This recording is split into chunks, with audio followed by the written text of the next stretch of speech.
Hi, everyone. Thanks for joining me on this episode of Guide for Truth TV. I'm your host, Kimberly Boggio, and this episode is going to be a bit more casual as I need to introduce a topic. This topic of discussion is about the findings of the Dead Sea Scrolls in 1947 in modern-day Qumran.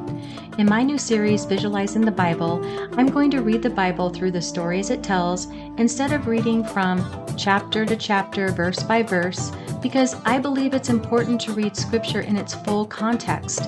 However, as we go through these stories, I want to draw your attention to one of the books that was found in the Dead Sea Scrolls, the Book of Jubilees.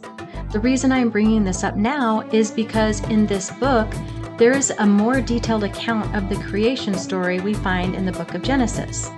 Amazingly, most Christians have never even heard of the details in this book or other books found in the Dead Sea Scroll finds. Even though this was one of the biggest archaeological finds in our modern history. Why, you may think? Well, for one reason, most modern-day pastors primarily center their focus on the New Testament, which describes the life, teachings, death, and resurrection of Jesus Christ, and the Dead Sea Scrolls are primarily associated with the Old Testament scriptures, and therefore, while the scrolls provide valuable context about the cultural and spiritual environment before Jesus, they don't directly expand on Christian teachings about Jesus himself, which is odd.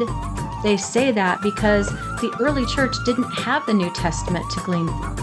They had the witnesses of Jesus' disciples and the Old Testament, which clearly speaks of Jesus' coming. How are you going to understand the New Testament if you don't have a clear understanding of the Old Testament scriptures? Another argument that is put forth from the church is that understanding and interpreting ancient texts like the Dead Sea Scrolls is complex and requires very specialized scholarship in fields such as Aramaic, ancient Hebrew, and ancient history. They claim that these are not skill sets typically expected are available to most pastors or church leaders. Now, I find that to be very poor excuse, as these findings are now over 75 years old and have been translated now for some time. The other excuse I come across is Christian tradition places emphasis on the canon Bible, the agreed upon set of books that are recognized as authentic scripture. The Dead Sea Scrolls contain a number of texts that are not part of the Christian canon and thus are not seen as scripture within the Christian tradition. What they don't realize is that several of these books have been part of Scripture at one point in the past, and then they were removed. Why? And who removed them? And if they would just take the time to study them, they would find that Messiah is written about in these books and are quoted by John, Paul, Peter, and Luke, which is evidence they use these books to derive major doctrine. Some scholars say that there has been indirect influence despite not being directly studied in churches. The Dead Sea Scrolls have had a major impact on biblical scholarship. Learnings from these scrolls can indirectly filter into churches through updated Bible translations and the theological understandings. It's worth noting that while the general congregation might not actively study texts like the Dead Sea Scrolls, there are many Christian scholars and theologians who do, and they use that knowledge to inform their teaching and interpretation of the Bible. The level of engagement with the Dead Sea Scrolls can also vary greatly among different denominations and churches, they say. Here's the problem with these scholars' comments. I have seen very few scholars take the time to test these books, and that's why there's little to no commentaries on the topic. And why are we depending on scholars for their interpretation when we can pick up these books and read them for ourselves? It's obvious to me now that I have been researching the Dead Sea Scrolls for the last 5 years that if scholars are studying these texts and weighing in on them, isn't it a good idea for us to be able to discern what's in these texts so we can compare them to our current canon of Scripture?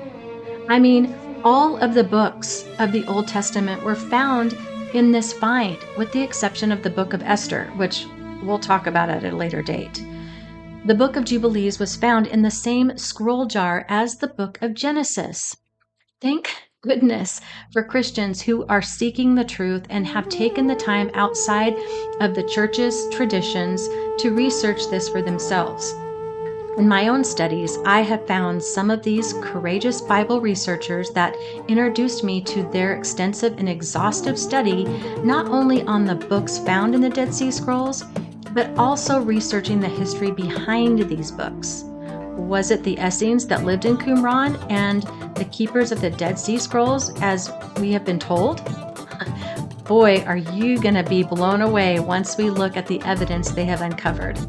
Now, attempting to recreate countless hours of research they have already published through this channel is pointless, and I'm not here to recreate the wheel.